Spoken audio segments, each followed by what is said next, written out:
주식 일정 매매 리오TV입니다. 25년 1월 13일부터 16일까지 주목해야 하는 일정 재료 체크해 볼게요.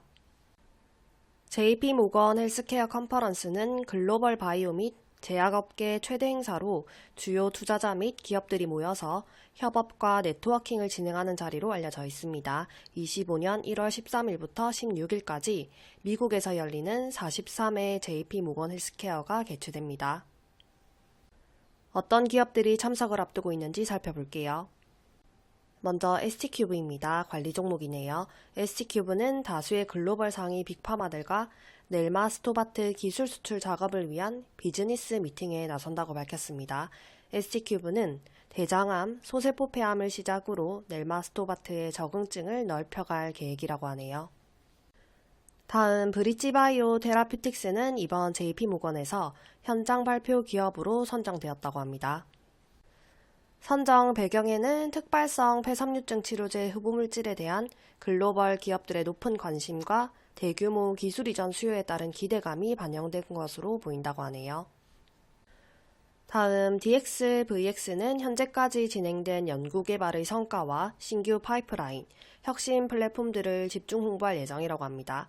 이를 통해서 잠재적인 협력 파트너를 모색하는 한편 신약 개발을 위한 글로벌 투자사의 자금 유치에도 총력을 기울인다는 전략을 가지고 있다고 합니다.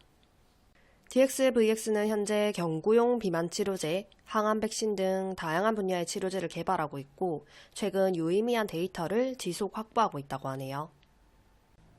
엔젠바이오는 미국 자회사 엔젠바이오 AI가 JP모건 헬스케어에 참석한다고 합니다. 이번 참석은 글로벌 투자사의 초청으로 이루어진 것으로 엔젠바이오 AI의 혁신 기술과 사업 가능성을 알리고 본격적인 투자 유치를 추진하는 중요한 계기가 될 전망이라는 게 회사 측 설명이라고 하네요. 여기까지 JP모건 헬스케어 참석 기업 정리였고 내용이 추가되는 대로 다시 영상 업로드할게요. 주식 일정 매매 리오TV입니다. 25년 1월 13일부터 16일까지 주목해야 하는 일정 재료 체크해 볼게요. JP모건 헬스케어 컨퍼런스는 글로벌 바이오 및 제약업계 최대 행사로 주요 투자자 및 기업들이 모여서 협업과 네트워킹을 진행하는 자리로 알려져 있습니다. 25년 1월 13일부터 16일까지 미국에서 열리는 43회 JP모건 헬스케어가 개최됩니다. 어떤 기업들이 참석을 앞두고 있는지 살펴볼게요. 먼저 ST큐브입니다. 관리 종목이네요. ST큐브는 다수의 글로벌 상위 빅파마들과 넬마 스토바트 기술 수출 작업을 위한 비즈니스 미팅에 나선다고 밝혔습니다. ST큐브는 대장암, 소세포 폐암을 시작으로 넬마 스토바트의 적응증을 넓혀갈 계획이라고 하네요. 다음 브릿지바이오 테라퓨틱스는 이번 JP모건에서 현장 발표 기업으로 선정되었다고 합니다. 선정 배경에는 특발성 폐섬유증 치료제 흡우물질에 대한 글로벌 기업들의 높은 관심과 대규모 기술 이전 수요에 따른 기대감이 반영된 것으로 보인다고 하네요. 다음 DXVX는 현재까지 진행된 연구개발의 성과와 신규 파이프라인, 혁신 플랫폼들을 집중 홍보할 예정이라고 합니다. 이를 통해서 잠재적인 협력 파트너를 모색하는 한편 신약 개발을 위한 글로벌 투자사의 자금 유치에도 총력을 기울인다는 전략을 가지고 있다고 합니다. DXVX는 현재 경구용 비만 치료제, 항암 백신 등 다양한 분야의 치료제를 개발하고 있고 최근 유의미한 데이터를 지속 확보하고 있다고 하네요. 엔젠바이오는 미국 자회사 엔젠바이오 AI가 JP모건 헬스케어에 참석한다고 합니다.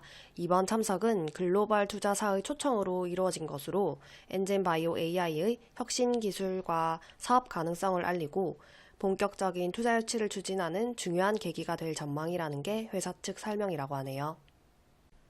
D&D 파마텍은 현재 개발 중인 주요 파이프라인 및 플랫폼 기술에 대해 다수의 다국적 제약사 등과 비즈니스 관련 미팅을 진행할 계획이라고 합니다. 회사는 지난 11월에 경구용 비만 치료제에 대한 임상을 본격 개시했고 빠르면 올해 상반기 중에 경구용 플랫폼 기술인 오랄링크에 대한 인체에서의 첫 검증 결과를 확인할 수 있을 것으로 예상한다고 합니다. 다음 온코닉 테라퓨틱스는 이번 JP모건 헬스케어에서 온코닉 테라퓨틱스의 신약 파이프라인과 기술력을 글로벌 시장에 선보일 예정이라고 합니다. 이번 컨퍼런스에서 공식 초청은 상장한 직후 글로벌 무대에서 신약 연구개발 역량을 인정받은 결과라고 하네요. 샤페로는 이번 행사에서 주요 파이프라인을 소개하고 글로벌 기업들과 심도 있는 논의를 이어갈 예정이라고 합니다. 아토피 피부염 치료제인 누게르 임상 성과를 바탕으로 글로벌 제약사들과 기술 이전 논의를 본격화할 계획이라고 하네요. 진원생명과학은 자회사가 JP모건 헬스케어 컨퍼런스에 4년 연속으로 공식 초청을 받아서 참가한다고 합니다. 다음으로 파로스 아이바이오는 신약 개발 성과를 중심으로 글로벌 기술 이전을 본격 추진한다고 합니다. 이번 행사에서 주력 파이프라인인 급성 골수성 백혈병 치료제와 난치성 고용암 치료제의 최신 연구 성과를 글로벌 제약 바이오 기업에 적극 소개할 계획이라고 하네요. 다음으로 이엔셀은 이번 컨퍼런스에 처음으로 참석해서 본격적인 글로벌 파트너링에 나선다고 합니다. 회사의 차별화된 세포 유전자 치료제 위탁 개발 생산 기술력과 글로벌 기준에 맞춘 생산 능력 홍보를 비롯해서 신약 파이프라인, 라이선스 아웃 관련 논의를 할 예정이라고 하네요. 다음으로 강스템 바이오텍은 미국, 유럽 등 다국적 제약사와 골관절염, 아토피 치료제, 우가노이드 등에 대한 사업 논의를 위해서 독립적인 파트너링 미팅을 진행할 예정이라고 합니다.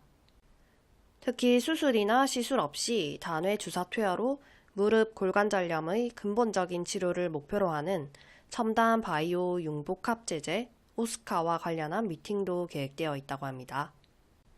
ABL 바이오는 올해 행사에서 협업을 논의해온 글로벌 제약 바이오 기업과 후속 미팅을 이어갈 계획이라고 합니다. 또 차세대 신약 개발을 위한 글로벌 연구 동향을 확인할 예정이고 특히 퇴행성 뇌질환 치료제 개발을 위한 혈액 뇌관문 셔틀 플랫폼에 대한 논의를 활발히 진행하겠다는 전략을 가지고 있다고 하네요. 다음으로 ABO는 신규 파이프라인과 주요 연구개발 성과를 소개할 예정이라고 합니다.